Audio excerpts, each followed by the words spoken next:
CWC। मैं समझता हूं कि आदिवासी जल जंगल जमीन से जुड़ा है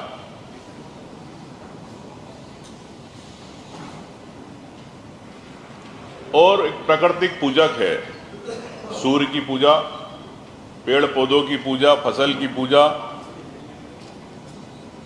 पशु पक्षियों की पूजा, जो सदियों से करता आया। लेकिन भारतीय जनता पार्टी धर्म की राजनीति में ले जाना चाहती है आदिवासियों को, जिसमें कि हमारी पहचान धरती और जंगल और जमीन है।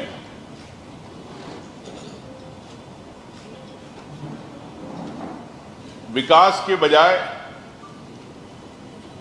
एक राजनीतिक धर्म की राजनीति चालू हो गई। हर व्यक्ति अपने समाज, अपने धर्म में पूजा करता है, लेकिन भारतीय जनता पार्टी एक राजनीतिक धर्म की राजनीति करती है। मैं समझता हूं कि विकास के मुद्दों पर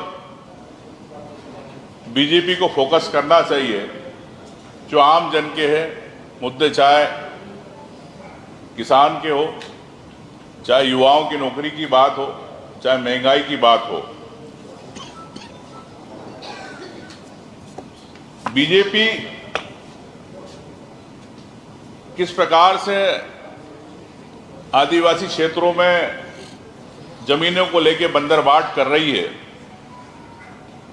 ये मैं आपको बताना चाहता हूं। माननीय अरुण जी, माननीय कमलेश्वर जी, हम लोगों ने कल नेपा नगर, एक दूरस्थ आदिवासी क्षेत्र में दौरा किया। तो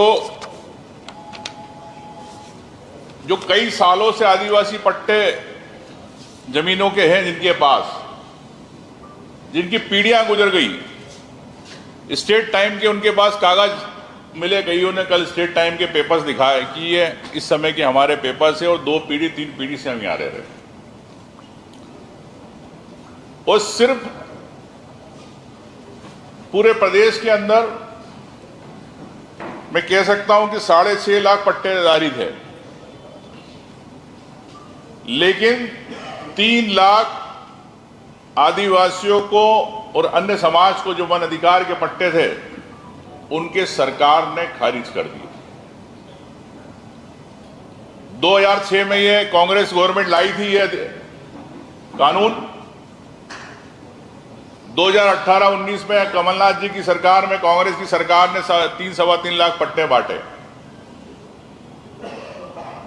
लेकिन भारतीय जनता पार्टी की सरकार आते से रोक दिए। इन्हीं के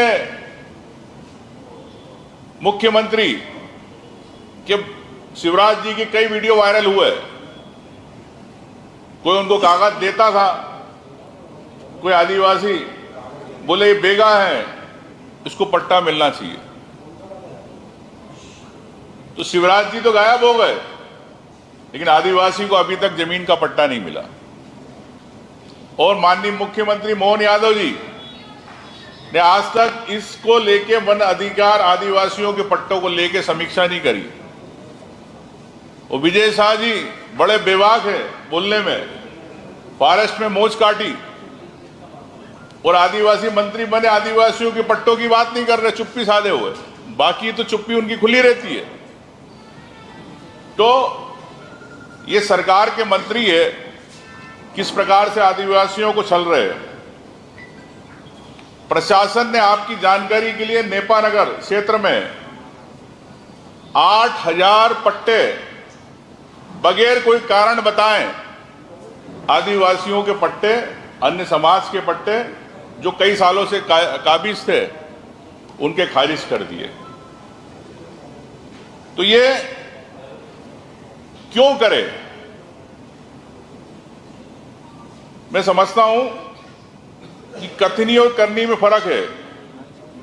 2007 का वन अधिकार नियम 12A(6) में स्पष्ट है कि जब आप दावा खारिज करेंगे तो अनिवार्य रूप से आपको उसको लिखित में बताना आवश्यक है और नोटिस देना आवश्यक है। जो हितग्राही है, सरकार की तरफ से एक नोटिस नहीं गया, ना उस हितग्राही से पूछा गया जो पट्टाधारी जो काबिज था,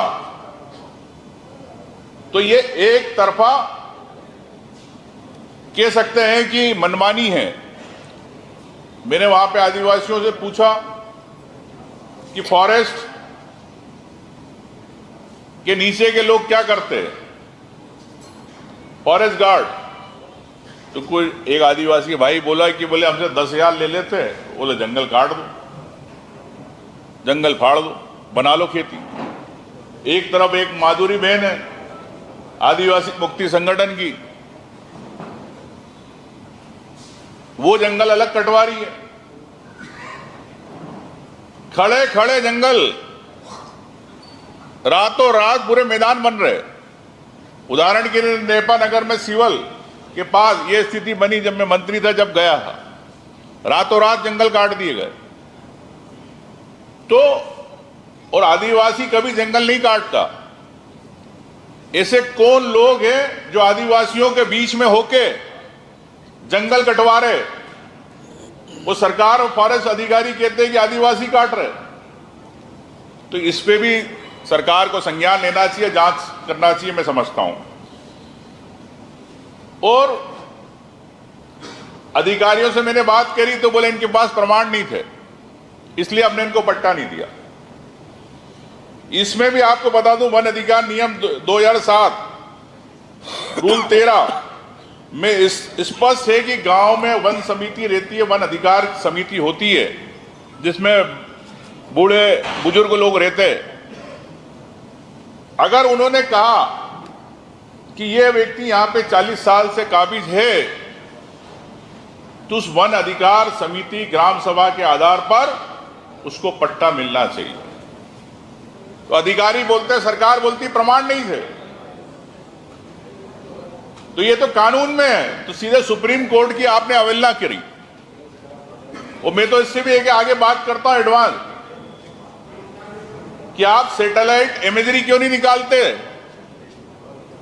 पुरानी 50 साल, 60 साल, 70 साल पुरानी क्या स्थिति थी वहां पे, स्पष्ट हो जाएगा। किसी को जरूरत नहीं, आवश्यकता प्रमाण देने की। लेकिन भारतीय जनता पार्टी अपने लोगों को, सिलेक्टेड लोगों को पट्टे दे रही है आदिवासी क्षेत्रों में अपना जनाधार बढ़ाने के लिए। इससे आदिवासी समाज के अंदर आक्रोश है। वो चाहते हैं कि हम लोग, हमारी पीढ़ी, हम जो इतने सालों से रह रही, वो कहां जाएगी? कईयों के घर तोड़े जा रहे हैं, कईयों की फसलों पर ट्रैक्टर चला दिए गए। तो मैं समझता हूं कि ये सरकार को तत्काल इस पे रोक लगाना चाहिए। और भी एक बात और कहना चाहता हूं कि सामुदायिक वन संसाधन अधिकार, community forest resource right, CFARR, जब एक तरफ आदिवासियों की बात करते हैं जल जंगल जमीन की, कि यहां से जो जीविका होता है इनसे इनका घर चलता है, कोई हर्रा से, बेहड़ा से, चिरौंजी से, कोई अपने महुए से चुन चुन के वो इकट्ठे करता है और उसको जाके वो बाजार में बेचता है। मध्य प्रदेश के अंदर आपकी जानकारी के लिए सिर्फ झाबुआ में 5 पट्टे दिए गए। हमारे विधायक संजय उइके जी बालाघाट में पिछले 6 महीने से लड़ाई लड़ रहे इस बात को लेके कि ये जंगल से जो संसाधन है, इनसे इनका जीवन यापन होता, जंगलों में रहते हैं, इनको आजीविका के लिए इन जंगलों से रोजगार के लिए इनको जंगल आप दिए जाए नियम के अनुसार सामुदायिक संसाधन के लिए। लेकिन आज तक फॉरेस्ट डिपार्टमेंट ने उसमें निर्णय नहीं लिया, सरकार ने निर्णय नहीं लिया। मतलब सरकार चाहती है कि आदिवासी जंगल से बाहर हो जाए। और क्यों चाहती है? क्योंकि खदानें, minerals, bauxite, manganese, copper, calcite की खदानें इन आदिवासी क्षेत्रों में है। और सरकार नहीं चाहती कि अगर इनको हमने दे दिए वन, जो पेड़ पे अपनी जीविका चलाते तो हम उद्योगपतियों को कैसे देंगे जंगल? इसलिए आदिवासियों को ये जंगल नहीं दिए जा रहे, इसलिए आदिवासियों को जंगल से बाहर किया जा रहा है। तो मैं समझता हूं कि सरकार को इस पे तत्काल संज्ञान लेना चाहिए। और निश्चित तौर से मैं ये भी कहना चाहता हूं, कल माननीय हम सभी साथी अरुण भाई, कमलेश्वर भाई, सब लोगों ने ये भी बात करी, जीतू पटवारी जी से भी चर्चा हुई कि अगर 15 दिन के अंदर सरकार ने इस पर निर्णय नहीं लिया तो नेपा नगर में एक बड़ा उग्र आंदोलन होगा। उसकी अगर कोई नुकसान होगा, सरकार की जवाबदेही रहेगी, ये इसकी शुरुआत होगी, ये मैं कहना चाहता हूं। तो ये संक्षिप्त तो मैंने आपको बता दिए। माननीय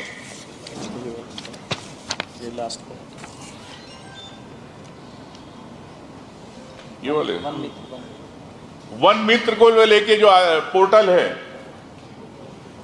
सरकारी फीस है 60 रुपए, लेकिन जो ब्रोकर है, दलाल बैठे हैं, निजी ऑपरेटर है, जो गरीब आदिवासियों से उस पर रजिस्ट्रेशन कराने के लिए 500 से 1000 रुपए ले रहे, लेकिन उनको पट्टे नहीं मिल रहे। वो बेचारा वहां ठगरा, अपना परिवार अलग छोड़ रहा, फॉरेस्ट वाले ट्रैक्टर चला रहे, सरकार निर्णय नहीं कर रही। 3.25 लाख पट्टे क्यों नहीं देना चाहती सरकार? इसमें स्पष्ट करे। सरकार को तत्काल इस पर निर्णय लेना चाहिए, नहीं तो 15 दिन के बाद हम उग्र आंदोलन नेपा नगर से शुरुआत करेंगे, ये मैं आपको कहना चाहता हूँ।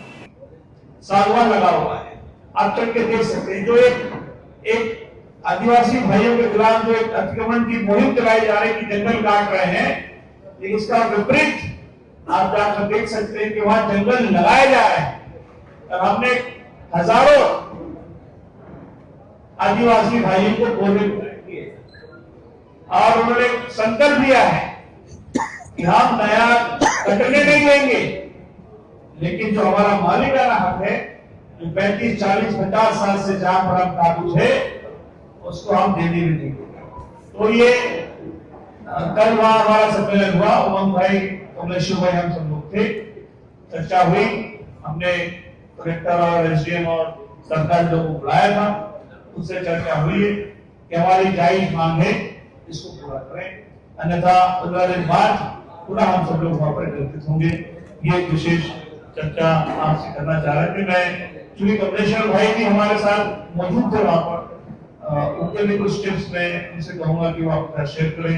भाई कमलेश्वर भाई। आदरणीय साथियों, 2-3 बड़े महत्वपूर्ण बिंदु है, बाकी तो बहुत विस्तार से आगे कहीं न कहीं ये अमानवीय व्यवहार है और ये कहीं न कहीं आदिवासी भाइयों के साथ पेशा एक्ट का उल्लंघन करके भारतीय संविधान का भी उल्लंघन है। दूसरा, अगर कोई पुस्तक कई वर्षों से काबिज है, 2, 3, 4, 5 पीढ़ियां निकल गई, तो जो मलिकाना हक मिला था इंदिरा जी के टाइम में 5-5, 10-10 एकड़ में जितने भी आदिवासी भाई काबिज थे, उनको पट्टा दे दिया गया था, मालिकाना हक दिया था। अब उनके जो अगली बारी से अगली जो जनरेशन है, जो उनके बच्चे हैं, पोते हैं, बड़े हो गए, अब उनके नाम पर जगत पूर्वज के नाम पे कोई जमीन है और उनको मलिकाना हक मिला है, तो बच्चों के नाम भी ट्रांसफर होनी चाहिए। और ये सरकार वो जमीन उनके बच्चों के नाम ट्रांसफर नहीं कर रही है, बल्कि वो पट्टे निरस्त करने का काम कर रही है, उनकी सुनवाई नहीं कर रही है। ये बहुत बड़ा विषय है, जबकि ये मौलिक अधिकार है। अगर हम लोगों की जो संपत्ति है, अगर हमारे पिताजी के नाम, दादाजी के नाम थी, तो बच्चों के नाम ही ट्रांसफर होती है। तो ये कौन सा कानून के तहत ऐसा कर रहे हैं? क्योंकि 17 वर्ष पहले हमारा वन अधिकार कानून यूपीए गवर्नमेंट ने बनाया था, और वन अधिकार कानून का भारतीय जनता पार्टी की सरकार सीधे सीधे उल्लंघन करके और पूरे प्रदेश में कई जिलों में आदिवासी भाइयों की जमीन छीनकर बड़े बड़े उद्योगपतियों को लुटाने का काम कर रही है। और जहां तक वहां भी समझ में आया है कि नेपा नगर की भी जो 8000 से ज्यादा पट्टे कैंसिल हुए हैं, इसके पीछे किसी न किसी बड़े उद्योगपति की नजर है। वहां की जो खनिज संपदा है, वहां के जो संसाधन है, उसको ये लुटाना चाहते हैं। सिंगरौली जिले में इनने कई गांव आदिवासियों के उजाड़ने के काम किए हैं। अनूपपुर, डिंडोर, कई जगह इनके बालाघाट, कई जगह इस तरह का विवाद चल रहा है। खनिज संपदा पे बड़े बड़े उद्योगपतियों की नजर है, अंबानी अडानी जैसे लोग, और उनको ना उचित मुआवजा दे रहे हैं और ना ही उनकी विस्थापन की जो नीति है उसका पालन कर रहे हैं, और सीधे सीधे आदिवासी भाइयों के साथ छल करने का काम कर रहे हैं। शिवराज सिंह मुख्यमंत्री थे, चुनाव में वहां सभा में कल उन्हें सुनाया, उनका स्पीच सुनाया। शिवराज सिंह ने वहां भाषण दिया था कि 2005-2007 के पहले जो वहां बसे हुए हैं, जो लोग भी काबिज हैं, उनको सबको पट्टा देंगे। ये सिर्फ चुनावी जुमला करते हैं, भाषण देते हैं और आदिवासी भाइयों को छलने का काम करते हैं। ये हम लोग देख के आए हैं। आदिवासी भाई पूरा हुआ 10,000 से लोग एकत्रित थे, और भाई उदम सिंगार जी ने मुख्यमंत्री जी को, चीफ सेक्रेटरी को और वहां के कलेक्टर और डीएफओ को आज पत्र लिखा है, और उसको आज चर्चा भी करेंगे, मौखिक भी चर्चा करेंगे और 15 दिन का समय देंगे। और 15 दिन में अगर निराकरण नहीं हुआ तो कांग्रेस पार्टी वहां पर बड़ा आंदोलन करेगी आदिवासी भाइयों को न्याय दिलाने के लिए।